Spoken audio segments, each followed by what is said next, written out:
Hello and welcome to today's webinar hosted by Rails to Trails Conservancy's Trail Expert Network. My name is Mary Ellen Kuntz. I'm the Manager of Trail Resources here at RTC.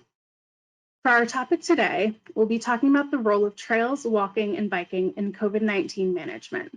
With that, I'll hand it off to Liz. Thanks so much, Mary Ellen. Thanks everyone for being here with us today, and thanks in advance to our great panelists. And I'm going to be introducing them momentarily after I give an introduction and context to the topic that we're going to be chatting about today.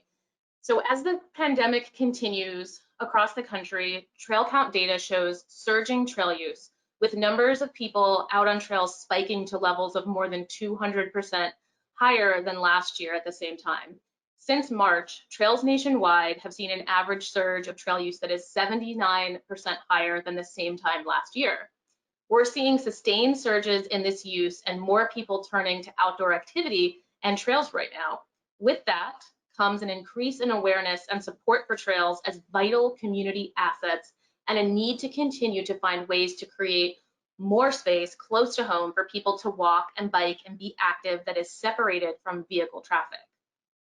Ongoing management of the coronavirus pandemic will continue to impact our daily lives, including the ways we work, travel, socialize, recreate. Right now, we're experiencing a surge in the virus in many places, an indicator of the severity of the impact we continue to expect as the pandemic ebbs and flows over time. The virus and how it's managed will continue to elevate the inequities in access to safe spaces for walking, biking, and outdoor activity. As we continue through the management phase for what will likely be a prolonged period of time, it's important that we ask hard questions about the interventions we're deploying. How can they be leveraged for immediate crisis response? How can they serve as foundations for future planning? And most importantly, who do they serve? We have an important opportunity to elevate the ways trails, walking, and biking serve as fundamental assets in healthy, safe, and equitable built environments, both now and after the pandemic ends. With the challenges of the virus comes opportunities, but we also need to challenge ourselves in the trails, walking, and biking space to work outside of our sector, to collaborate with new partners and new communities, and to understand the breadth of what needs to be top of mind to help deliver a healthy, safe, and equitable built environment. RTC recently conducted a nationwide survey of over 1,000 respondents from the general public, and we ensured that this sample included an oversample of 31% Latinx responses, 33% Black responses, and 36% white responses. From this survey, we learned a lot, but I wanted to highlight a couple of really interesting things to kick off our conversation today. 75% of the respondents believe that trails contribute significantly to the well-being of a community. And that was whether people were using those trails or not, but just the presence of the trails, respondents felt that trails made a contribution to the community. 46% said that they now consider trails and open spaces to be important, whereas 37% considered trails to be important before the pandemic got going. And 78% said it's very important to have access to places to walk and bike that are completely separated from vehicle traffic. And further, when we dove into this data, and you can see if you look on the bottom of both of these charts, you see blue is for Black respondents, orange is for Latinx responses, gray is for white respondents, excuse me. And so if you look at the top chart, outdoor activity during COVID, you can see how that changes across race and ethnicity. You look at some of the vulnerabilities that are facing especially people of color during this time, but more generally too, you look at going outside less than before or avoid going outside during COVID is quite a bit higher amongst Black and Latinx respondents than it is amongst white respondents. We don't know, empirically the reasons why, but anecdotally, we certainly have anecdotal evidence that that many people of color don't feel safe, feel like they might be targets in outdoor spaces. And so we'll be addressing some of those questions here today. And then the bottom chart, the importance of access to separate paths after after COVID ends, you can see that across all races and ethnicities, you see that it was ranked as extremely important and very important. So again, that tells us that having access to safe facilities that are safe from vehicle traffic, I should be more specific about that, and trails is really viewed as extremely important across all those groups. So that really tells us that how we continue to manage the response to COVID now can set us up for how we deliver on health, transportation, the economy, equity, active transportation that we seek long term, not just now, but that those two things influence each other. And we really need to reinforce that we need cross-sector collaboration and intention to deliver on this as positioning for what it is we're looking for, and that's why we've gathered this really excellent panel together. So with that, I am super excited to introduce each of them. I'm going to introduce them one by one, and then they're going to each be talking about what they've been working on during this COVID time and how that relates to the intersection of active transportation, whether that be from a health equity lens, a transportation lens, or a local economic development. So we're going to kick it off with Keshia Pollack Porter, Ph.D. Keshia is the Associate Dean for Faculty and Professor of Health Policy and Management at the Johns Hopkins Bloomberg School of Public Health. Her research informs the development and implementation of policies and environments that promote health equity and safety where people live, work, play, and travel. Welcome, Keshia. Great, thanks, Liz. Really appreciate being here today with this great panel. So over the last few months, I've had the pleasure of connecting with several organizations to think about how to amplify public health during COVID-19 response and management. And I'll just give you a few examples related to active transportation in our conversation today. So the first thing that one thing that I've been able to do is partner with NACTO, which is great. I'm sure people have seen NACTO released a document earlier called Streets for Pandemic Response and Recovery, and I had the privilege of being able to craft some language for that document about why that matters to public health. So there's some specific language about how we have to think about and amplify public health and the connections between streets and health and safety and why it matters. A second thing I've been doing on a national level is that there are a number of local transit authorities that have been thinking about how do they reopen safely, how do you keep people safe, keep operators safe, keep the community safe, think about first mile, last mile when it comes to transit, all in a way to help people think about using transit again, increase usage for transit, which as many people know is really suffering, or those rates are significantly lower compared to where they were before the pandemic. At the local level, I've been able to work with Baltimore, I work here in the city of Baltimore, where to advance efforts to adopt things like slow streets in Baltimore, which we'll hear more about. And also just recently was part of an effort to create a guide that's called Distancing Idea, Design for Distancing. So as a team of us from our university, combined with the city of Baltimore, the Baltimore Development Corporation, and the Neighborhood Design Center, where we talked about how Baltimore could reopen and design the city differently and think about things like equity and public health and safety. So really great cross-sector efforts in those communities. So why does it matter that public health is at the table? Well, it matters because having access to safe, reliable transportation is key for health equity. Now, some of you on this webinar today may not know what health equity is, so I just want to briefly make sure we're all on the same page.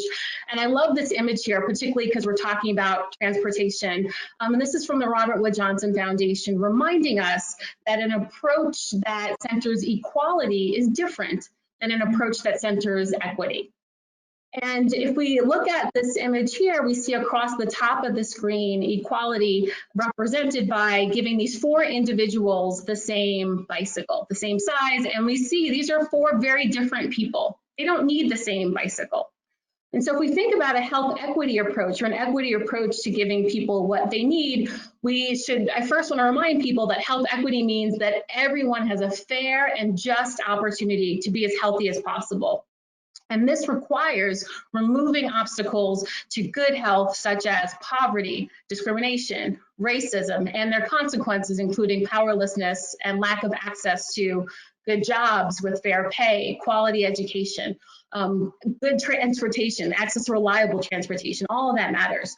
And so if we employ an equity approach, as we see along the bottom of this image, we would ensure that every community, every neighborhood has what they need in order to achieve the goal, right? And so we see here, we have 4 very different people again, but they all have the type of bicycle that they need in order to travel safely. And so as we think about public health and COVID-19, I really encourage all of you to partner with your public health agencies in a way that to do so that centers community and allows us to really advance health equity, because achieving health equity is possible and is so critical when it comes to transportation. So thank you. Thanks so much, Keshia. Looking forward to chatting with you more. Next up is Annya Pintak. Annya is the Transportation Equity Program Manager with the Seattle Department of Transportation in the Office of Equity and Economic Inclusion, Director's Office. In her role, she provides programmatic, policy, and strategic advisement on community engagement practices and racial equity. Welcome, Annya. Great, thank you so much, Liz, and it's great to be here. Good morning, everyone. As Liz mentioned, I work with the City of Seattle Department of Transportation. I've been there for a little bit of over 2 years, and I always like to open up and say that I am not a transportation planner or urban planner or public space planner by training, but I landed in this world, and I think everything has kind of come together at that. My experience has mainly been in the background of social work and public health, and building relationship with communities of color in both social work, public health, but now in transportation. My work has centered on the Transportation Equity Program, specifically working with our work group of community members, who you'll hear from one of them today. And the Transportation Equity Work Group is a group that has been convening for the past 1.5 years now, and really rooted in this idea, as Keshia mentioned, in terms of centering community. So working with community to co-develop policies and recommendations. And so we're not just government staff are not just at the table dictating on what is equity, what is transportation equity, what is health equity. And so we have a group of 10 paid community members, all of them with both having personal and professional identities with Black, Indigenous, and people of color. And the co-development process has been, I think, a great learning opportunity for me, a great relationship opportunity as well for the City of Seattle Department of Transportation to work together with communities. In addition to that work, I'll talk a little bit more about it in terms of the process in a second here with a couple of my slides, but I've also been overseeing our low-income access to transit work, which focuses mainly on the affordability programming, and how both of those worlds have overlapped related to COVID-19. Things have definitely come up from the community in terms of how COVID-19 and transportation overlap. And I think as we get through the questions, I'll be able to share a little bit more on how that has shown up. And so this image here, just a couple of pictures of the community members that I've worked with. I really appreciate slides with pictures of people, because when we're talking about community, we're talking about folks, and we're talking about people. And especially in government, I think it's easy for us to really just show more of our data slides and more quantitative focus, but I think it's really important to center that we are serving the community, especially in government. We can go to the next slide, please. So as I mentioned, one of the work that I oversee is working with our group of community members, our Transportation Equity Work Group. And we have been in a process for the past 1.5 years to co-create with the work group members equity recommendations for SDOT's first ever transportation equity agenda. And one of the key parts in terms of creating an equity agenda, or in this process, was really working with community to identify what are key equity topics that they are seeing on the ground that are important to them and their community. So the right-hand side is a little exercise mapping tool that we use just to kind of brainstorm of, what are areas of interest and concerns in the community. And then what we did was we honed in on 8 bucket topics. And these are the 8 bucket topics that the work group members have identified. And for the past year and a half, through subcommittee work, through a lot of meetings, the work group has gone in to provide specific strategies and recommendations within each of the topic. And then what I do is I bring it back internally to SDOT to provide feedback and recommendations. Due to COVID, one of the topics that has been added is COVID-19 and the intersection of public health and transportation. And so while this was not one of the 8 original topics that was identified last year because of COVID, and because many of our work group members are on the front line serving folks who have been sick with COVID or just managing the situation on the ground, they've decided that they would like to add this in within the equity agenda and call it out. And we can go to the next slide, please. And this next visual here, I just like to show in terms of what the equity agenda will look like. As I mentioned, we're still in the process of finalizing it. We've had to really shift our outreach, our meeting times virtually because of COVID. But I'll say we're still on a good track and timeline, which is really impressive considering that we've had to really readjust the way that we meet. And so on the left-hand side, again, are the 8 equity topics, and what the work group have identified are value statements for each of these topics. And they voted and approved that in February of 2020. And then each of those equity bucket topics, so the ones in the green, there are 4 to 5 strategies that have been recommended by the work group.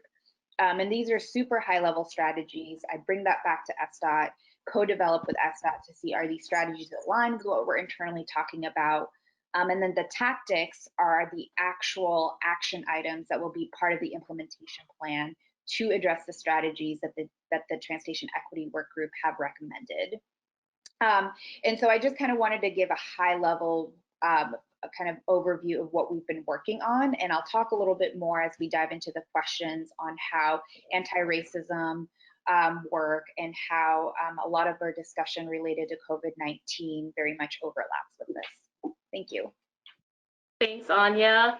Next up is Kiana Parker. Kiana is a member of SDOT's Seattle DOT's Transportation Equity Work Group, and she's especially interested in how to better manage and utilize green spaces so that cyclists and individuals with disabilities can share these spaces safely and more equitably. Welcome, Kiana.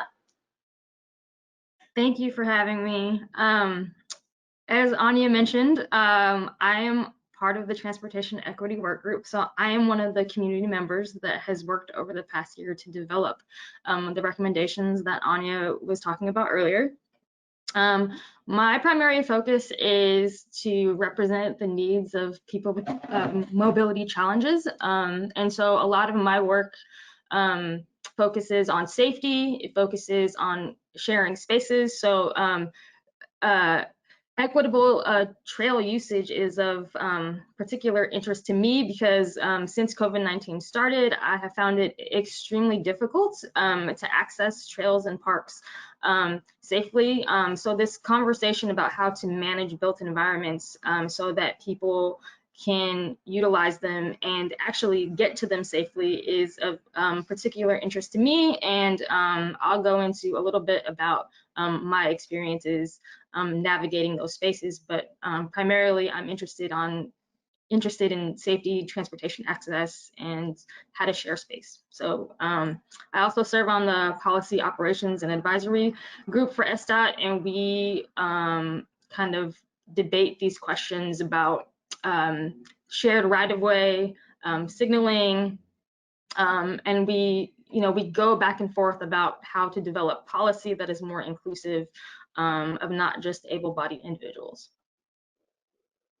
Thanks so much, Kiana. Looking forward to talking with you today. And last but not least, Lindsay Wallace is the Director of Strategic Projects and Design Services at Main Street America.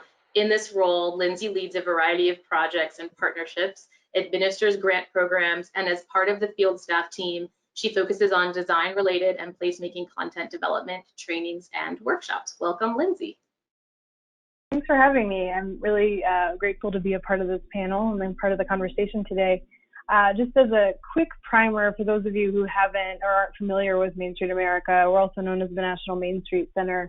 We are a nonprofit that has been active for over 40 years in supporting comprehensive economic development in commercial districts, both in rural places and in bigger cities. So our focus is really on that economic development, but a comprehensive approach to that. So we've long advocated for active transportation, for looking at streets as public spaces, and not only just for the economic impact that can have, like the looking at streets as places, but also the health, safety, equity, environmental, sense of community, all of those pieces, because all of that is important in creating actual sustainable economic development that everyone can benefit from. So that's really our focus and approach.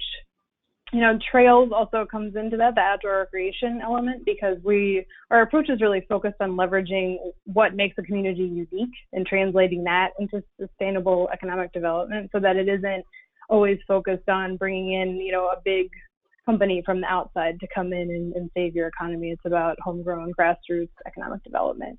So in terms of this specific intersection with active transportation and COVID-19 impacts, as Liz mentioned, my role at Main Street America is really focused on design. And for us, that really means all of the built environment, including streetscapes, infrastructure, buildings, everything.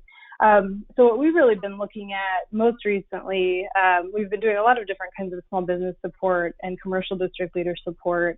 But in terms of this specific intersection, we are really focused on elevating creative design solutions in public spaces, both to create more space to keep people safe, to keep people healthy, to keep people socially distanced, but also to create a little bit more of an economic opportunity for small businesses to have that additional space to make people coming to, like potential customers coming to their businesses, feel safer, feel healthier. So we are actually today releasing the first of 5 design-focused briefs that we've been working on in collaboration with the AARP Livable Communities. So it's kind of good timing. You'll see some of those come out, but some different examples from across the country, as you see in this slide, which I'll talk a little bit more as the time goes on.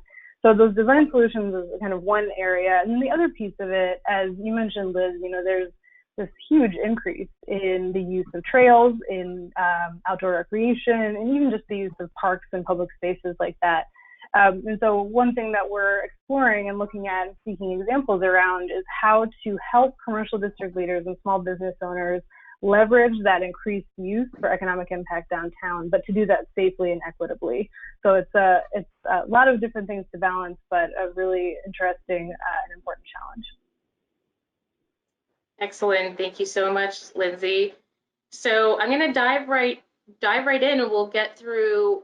This panel really helped prepare and think through a lot of the topics and questions we'll ask today, but we also want to leave time for you all to ask questions. And thank you to those of you who submitted questions in advance, and we're using several of those. But I'm going to dive in. The first question is for Keshia. Keshia, we've seen an unprecedented usage of numbers on trails, as I mentioned earlier, during the pandemic. And we've heard similar stories about bike usage in general and the desire to access parks and other green spaces. And so we know COVID has really elevated this need to have access to nearby green spaces. How do you equitably go about getting people to those spaces while adhering to CDC guidance? Yeah, thanks, Liz. So I want to lift up the part of the CDC guidance that's relevant here, especially which is around physical distancing, right? So we know that we want people to stay at least 6 feet apart. And in doing so, there are many streets that, if you think about cars and traffic and parking, where you just can't do that, right? There's just not enough room to do that. So what is happening around the country, which I'm really excited about, is many communities are actually closing streets to cars so people can go out and travel safely. So it's about traveling safely and having enough room to do that. And when we see that, people are able to then get to green space, trails, in a way where it would have been very difficult to do it before, because we don't see a lot of dedicated bicycle lanes or separation of cars from people from bikes. So one way is to, again, when you don't have separate bike lanes, where you don't have dedicated bike lanes for people to travel safely, closing down those streets to allow people to do that. And also, as we've been talking about, centering community so that we're able to address the needs of individuals who are able-bodied, who have mobility challenges, for kids, seniors, all the groups that we want to be able to use the spaces so everybody can access them. So again, center equity, ensure that the built environment is safe so everybody can get to these spaces safely and still be able to stay 6 feet apart. Thanks. Excellent advice, Keshia. I want to move to you, Kiana. We know that we've seen open streets, slow streets, healthy streets, whatever you want to call it, take off during the pandemic. RTC has been part of the movement that's been tracking that. We know there's now over 383 miles in over 67 US locations, and Seattle's one of those places. And Seattle's received a lot of praise for how they've gone about it, and other places have received some criticism. One of the primary criticisms has been cities acting without community input, especially community input from communities of color that often feel chronically unheard and ignored in the planning process. And so really by creating these changes, city leaders may be unintentionally creating solutions for some, while people of color may be put in a position to be targets for profiling or at worst violence. So what do you think? How do you think Seattle has done as part of this recent time to serve walking and biking, and what do you think could be done better? Well, I think it's really important to acknowledge that the racial profiling that Black and brown people experience is really built out of fear. So I think it's really important to address where that fear is coming from in an equitable conversation, number one. Number two, with respect to your question about space, I think a lot more conversation needs to happen about how spaces are managed, not just that the space exists.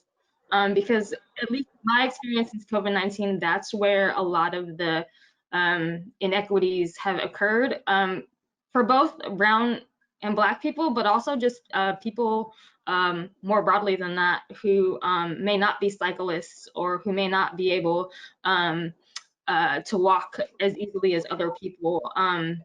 I can just tell you that in my experience, just trying to navigate Seattle, even though we might have streets that have been modified and we might have access to trails, I've literally pretty much given up trying to use them and have instead kind of employed some different alternatives just to keep myself safe because I have found that at least on our trail network that people aren't wearing a mask.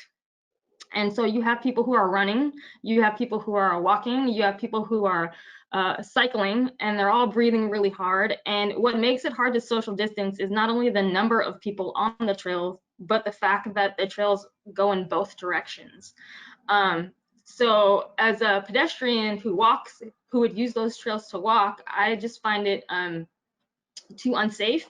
And when you kind of combine that with people who have health challenges on top of their mobility challenges, it becomes even more dangerous.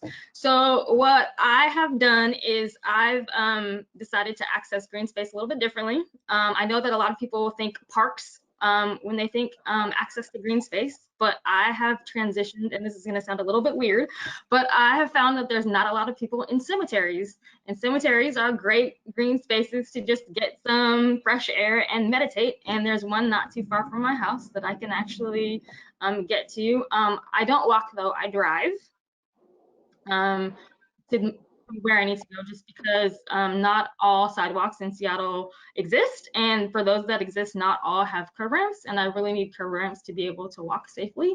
The other thing that I've done is I've decided that I'm going to drive to my local high school and walk around the track. And the track is nice because there's also a football field, so there's lots of room for the people at the track to social distance. And the really nice thing about the track is that everybody goes in the same direction, and because the track has multiple lanes, there's plenty of room for people who move faster to safely go around. So that's kind of been my solution. So I mean, in addition to streets, I think cities should also be looking at opening up public school football fields that have tracks around them to the public, specifically to the disabled public. That could be a solution to just providing more safe space for them to get that access to fresh air and good mental health. So those are just some suggestions I wanted to throw out to people. Thanks, Kiana, for the creativity, and necessity is the mother of invention, right? So appreciate those suggestions. So moving over to Lindsay, your organization, Main Street America, has always done a lot, and even more so during COVID, to support small businesses. We know that 48% of all U.S. employees work for small businesses, and while this number has somewhat decreased over recent decades, it's still a very high number, and we know how vulnerable those businesses are right now. So love to know, how are you seeing trails, active transportation, outdoor recreation, and the transformation of public space as really important as we move through this management of COVID to supporting small businesses, and how have you seen community engagement work to support these efforts? Yeah, well, thanks for that question. We've touched on it a little bit, so I don't want to repeat. So is it echoing for you all, or is that just me? Okay. Oh, there we go. Cool. Yeah, so one of the major things, as I mentioned earlier, and Keshia has been talking about and done some great work around too, is on the design of those spaces, both to keep the social distancing, but also to create additional spaces for people who are in, so we're focused on commercial districts, right? So folks that are in commercial districts, whether they're there to shop or just to be outside. We want to really emphasize that, because it's not just shoppers who are important, it's people who are accessing their community.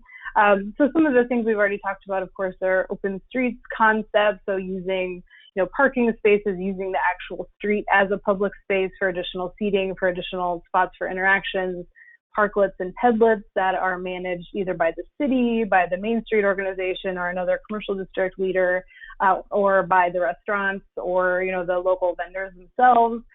Looking at things around infrastructure like hand washing stations, sanitation stations that are positioned around the commercial district that can be moved depending on where they're most useful.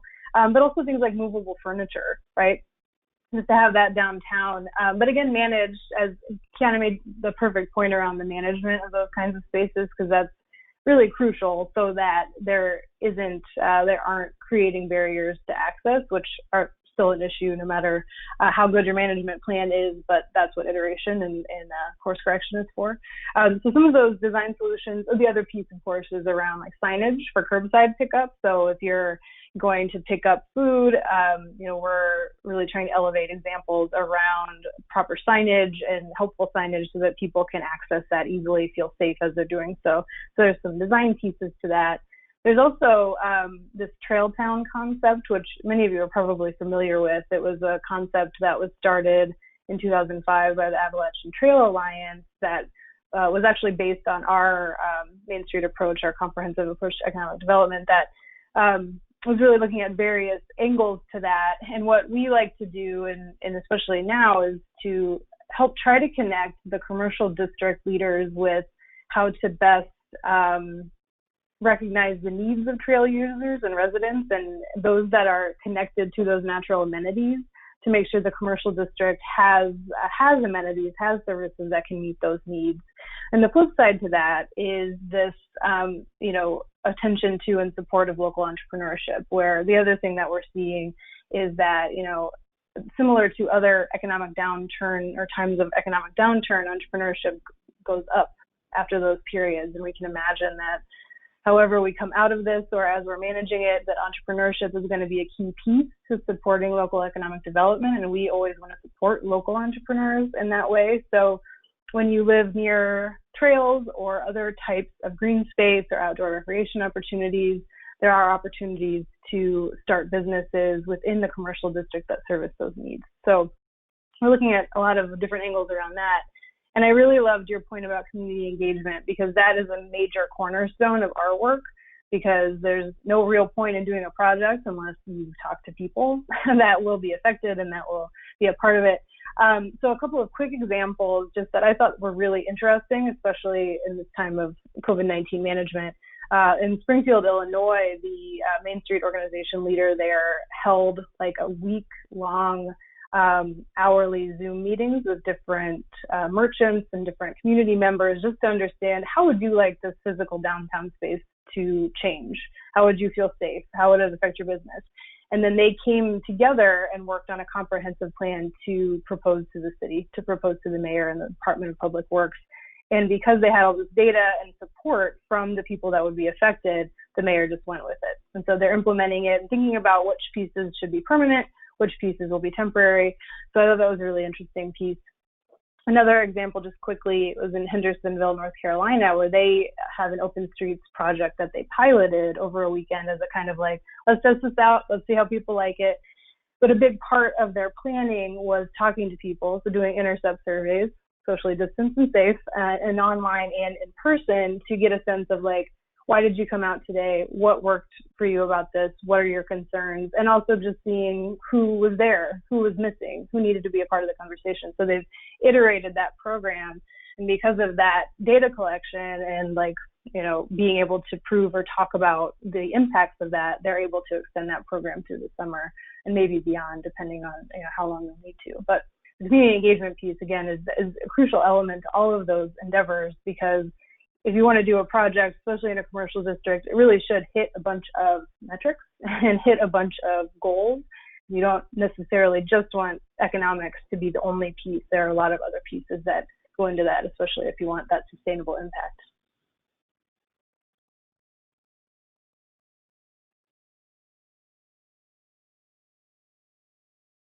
Oh, Liz, I think you're muted.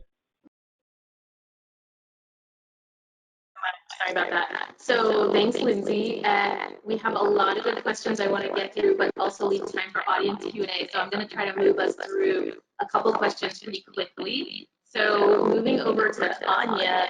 Annya, what do you see cities doing to ensure that trails and active transportation, slow streets, those kind of interventions that are happening right now, how do you see cities working to make sure that those interventions are really targeting communities that are suffering the most from the pandemic? Yeah, thanks for that question. You know, I think right now, given everything going on with COVID, one of the hardships is just the lack of resources that are currently available. And when I mean resources, I mean money, to be frank. And so really a key discussion point right now is we need to prioritize the resources and investments that we do currently have, which is limited, to serve the communities that are impacted the most. And so what that does mean is it does mean being more creative with how we fund things, how we spend our money, and also really having discussions of how do we prioritize projects. Do these projects serve the community that needs it the most, especially at this time? Are we subject to a levy or you know, things that when do we have to deliver? And so we are having a lot of these tough conversations, and I think it's a little bit tougher too because of the lack of resources, the lack of funding. One piece that I'll talk about is especially in the world of transit right now in the city of Seattle, but in the greater kind of actually I would say across Washington, but especially within our greater King County area, is you know, transit is in a really difficult spot, not just in Seattle, but I think nationwide right now. Because of COVID, folks are not necessarily the most comfortable riding a bus. We have also in Seattle, we're starting to recollect fares now, but we were pausing on fares for about 2 to 3 months with the onset of COVID. But what I think we really discovered from this is we are now starting to get data on who are transit dependent folks. And so as we're starting to, you know, go towards the recovery planning and reopening and managing this current situation and really having tough conversations specifically about transit, what we are talking about right now is what bus routes, what lines, what areas should we prioritize? And so this slide right here that I'm showing is we have some very, very high level data right now. King County Metro is our transit partner who runs the bus. So this is specifically mainly our bus lines, but the city of Seattle, we purchased transit services from King County Metro. for our Seattle routes. And so we are starting to get data right now in terms of routes in Seattle with highest daily ridership during COVID and the percentage of people of color by census tract. And so we've overlapped this data. And I think this really illustrates, which communities are transit dependent. For those of you who are not in Seattle, the numbers are the bus lines. And historically in the Seattle area and currently we have a huge percentage of communities of color living in the South Seattle area. So all those areas in the dark blue and the numbers indicated there indicates routes that where a lot of communities of color live, and also where ridership is actually highest daily right now too. So we are starting to get that data. And so what I would say is kind of a recommendation is, I'm not gonna lie, we are a data-centric sector, and I'm not saying that's not important. It is important, but we need to make sure we pair it up with qualitative stories as well. But I think as we start having these really tough conversations on, what communities can we invest in, especially with the little resources, it's data like this, it's stories that like Kiana shared that are really important as we start thinking about how can we manage this and how can we reopen and how can we continue to still provide services, especially to communities that need this and are transit dependent, specifically when the transit, but I would say opening it up to all of the other kind of topics that we've already discussed. Thanks so much, Annya. I'm going to ask the next question to Lindsay and Keshia, and then I'm going to go into a quick response question for all the panelists before we go to audience Q&A. But for Lindsay and Keshia, the purpose of this discussion today is really to link us all across sectors, and me being the representative from the trails, walking and biking space that's more squarely in that, that space. I think we have a tendency to just talk to each other. And so it's so great to have you all in these other sectors talking with us today. I'd love to know, do you have, any examples or recommendations that come to mind that you think could really help those of us on the trails, walking and biking space to really, engage in those cross-sector partnerships, especially during this COVID time? And let's start with Keshia. Sure, thanks, Liz. Yeah, certainly. So I can lift up a couple of cities where I know they have strong connections between health departments and departments of transportation, where you have actually public health trained individuals in DOTs, or vice versa. I think those are really great ways to really enhance those cross-sector relationships and partnerships. I do a lot of work around health and all policies and using tools like health impact assessments, which are great ways to predict and promote the potential health impacts of decisions that are being made in other sectors, including transportation. There have been a lot of HIAs that have been done on transportation decisions, and I think they've really helped people to understand the potential impacts for health and equity of decisions in transportation sectors before they're implemented. Great, thank you. And Lindsay.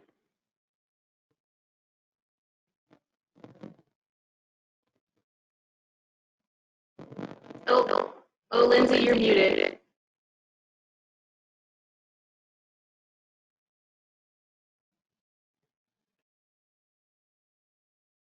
How's that? Okay, cool. The double mute on these sometimes really gets me. Yeah, no, just quickly, we've seen a lot, especially as we're looking at communities across the country that are implementing open streets policies, that are taking over parking spaces. There's a lot of really cool and smart partnerships, public-private partnerships with local governments. And that's really across the board, not only for those kinds of like streetscape adaptations, but for relaxing permitting, for forgiving fees for different kinds of things. There are temporary parklet programs that have popped up.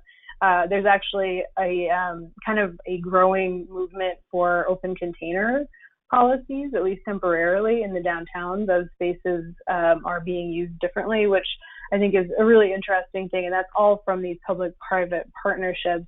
One other kind of bigger scale cross-sector partnership that I would just elevate is a really unique one in the state of Kentucky, where They have a statewide Trail Towns program that is really, focused again on connecting commercial districts to trails and natural amenities. But they actually, at the state, have partnered with the Kentucky Main Street program, their statewide program, to really make sure that those efforts focus on local entrepreneurship, local economic development, that equitable entrepreneurship as well, to make sure that any of the growth of that Trail Towns program directly correlates with the goals and the work of the Main Street program. So it's kind of an interesting partnership there too. Thanks, Lindsay. Can you all hear me a little bit better now? Okay, good. I had to dial in, so thanks to our awesome RTC team for helping me with that. So we're running short on time, so I am going to jump to our last question before audience questions, and it's for everyone, and if you can, all four of you jump in with like a 30-second answer, that would be great. What's the number one thing you think professionals or volunteers working in the trails, walking, and biking space can do to best support people and communities during the ongoing management of the pandemic? And let's start with Annya, please. Yeah, I'm actually going to tie my answer to, I know, a question that was going to be asked. And I think the best thing that we can do, and I always say this, is that anti-racist practice can be utilized by everybody. And so I'm talking a lot internally within SDOT. When I mean transportation equity, it's rooted in anti-racist practice. And I think for any professional in any level setting, whether you're in government, nonprofit, private sector, what I mean by that is being able to take a look internally within yourself, within your agency. How are you gatekeeping? How are you professionally creating policies or program or whatever it is that your role is that may be doing harm? And what can you do? What can you change? What can you actively do to change that? And I think that's really where then we can really create and make some equity and racial equity impact within any space that we're working in. So I would say, I would say it's elevated more because of COVID-19, because of a lot of the discussion that we're having with racial justice as well. But I would say for many of us, this has been an ongoing discussion. I think it's just elevated now with everything that is going on. And so I would say that is my biggest sort of recommendation. Change can only happen both inside an agency and then the outside work as well. It's not just a one-way street. And so, I think that would be my recommendation. And I would say another piece too is I think it's time to really rethink about enforcement. So enforcement of the right of way, enforcement of traffic, whatever it is that you want to call. That is something that came up in the transportation equity work group. And so instead of enforcing, where can you actually pour more of those resources to? Maybe it's more education, maybe it's more community engagement, maybe it's more outreach. And so it's thinking that way, I think, is a really great strategy so that we can really make change and impact. Thanks. And I'd like to go to Kiana next, please. Sure.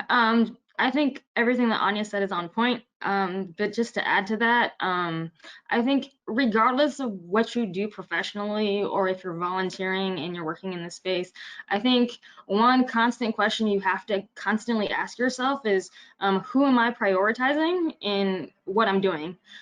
Because I think when it comes to things like shared spaces, whether it be parks or bike trails or what have you, I think more of us need to be paying attention to who's not here. And if you really pay attention to who's not present, if you're looking at who's using your bike trails or who's using your shared spaces, that will help inform what you're doing right and what you're doing not so right. The other thing that I would add is, and I've said this over and over and over again in the transportation equity work group discussions, is that I think a lot of this idea about building inclusive spaces is tied to what I call the order of operations. And I think sometimes when we're trying to build inclusive spaces, the order of operations in which we operate is not the most equitable. And by that, what I mean is if we start with the most vulnerable populations and work our way outward, chances are that we'll end with a more inclusive space. But I think what ends up happening if that's poorly managed, the loudest, most organized group gets to have the most influence in how spaces are managed, which I think can be really dangerous. So it's more work to be equitable, and it's more work to be intentional.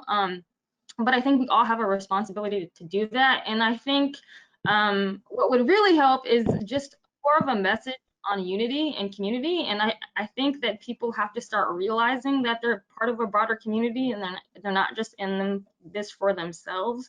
And I think that's just really key to having a more inclusive anything that we can all share and benefit from. Thanks, Kiana. I really want to get to audience questions, so I'll ask Keshia and Lindsay if you can do your responses in a few seconds. That would be great. How about Keshia? Yeah, thanks, Liz. I would say think about how your work intersects with health and how you can use your work to promote trails, active transportation to advance health equity, which means removing those obstacles to health and really thinking about advancing an anti-racism agenda, thinking about anti-poverty, thinking about all of those social determinants of health. So that's my suggestion. Thanks. And finally, Lindsay. Yeah, well, I agree with everybody. There's not much to add to these great comments. I would just say that, think about partnerships, and not just when you're doing a project. Think about that eternally. Seek out people you haven't worked with before, not just organization leaders, but people from the community, so that when you have an opportunity to implement a project, that you are able to more easily access folks from a variety of sectors to get their input. Thanks so much. I'm going to try to get us through 2 questions, and then the panel graciously agreed to help us answer any questions we don't get to via email following today's webinar. So thanks in advance to the panelists for that. But let's try to get through 2 if we can. First one, how can trails, and specifically trail networks, be expanded in tandem with transit routes to provide better, healthier, more equitable access to essential workers, and essential destinations? That might be a good one for you, Annya. Can you repeat that? Sorry, you cut out on my end a little bit. Sure. How can trails, and specifically trail networks, be expanded in tandem with transit routes to provide better, healthier, more equitable access for essential workers and essential destinations? Yeah, that's a really great question. I don't know if I have the answer to that, but I would say, internally, something that we were actually having this discussion before COVID all happened was having a better partnership with our city's Parks and Rec department. And especially, we actually had a potential project, then it didn't happen because of COVID, was partnering potentially with youth to help us identify specific transit routes that people can take to access green spaces within their neighborhoods, or even go outside of their neighborhoods to access green spaces.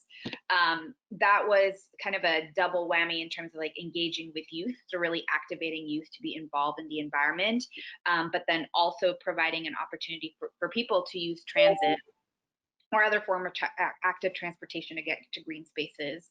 I definitely think there is still an opportunity there. I would say a biggest start is to, I don't know how different settings work, but at least within the Seattle, it would need to be a collaboration with our Parks and Rec department. And so that we're not just creating something without actually talking to the folks who manage our parks or to manage our areas, our public spaces in that capacity. So I would say one is really collaborating internally first, and then kind of going back to the community as well. Again, I can't emphasize enough with a lack of resources. I think is really important. Is this a project that is actually a priority for the communities who need it? And that is a conversation. Is access to green space, if you're connecting it with transit route, is that a priority that the communities who are transit dependent want? So those are just kind of my main responses. Excellent. And I'm going to sneak in one more before we wrap up. And I'd love for anyone or multiple people to jump in, but we do have just 1 minute to go. Have you seen any good plans to assure that recommendations that have been made during this time, especially around street interventions that we've discussed, how can those really be implemented equitably? Who wants to jump in? I could go real fast on that. Yeah, I think it's prioritizing and prioritizing community engagement and discussions intentionally from the beginning, so that you're not prioritizing, we just got to do this temporary thing, we got to throw this down. Because I think what we've seen so much data on, when you throw something down, when you do something in a temporary way, sometimes you give yourself permission to not engage people, and then it doesn't really work for everybody. So even though we do need these quick temporary solutions, people should never not be the center of that in those discussions and how they're implemented and managed. And I would like to jump in and say too, we want to sustain these efforts, right? Like eventually COVID-19 will be managed. We won't, we'll all be vaccinated who choose to get vaccines. And then ultimately, we want to keep these efforts going because they're good for the environment. They're good for health. They're good for community, as long as it's done in a way that it centers community in those designs.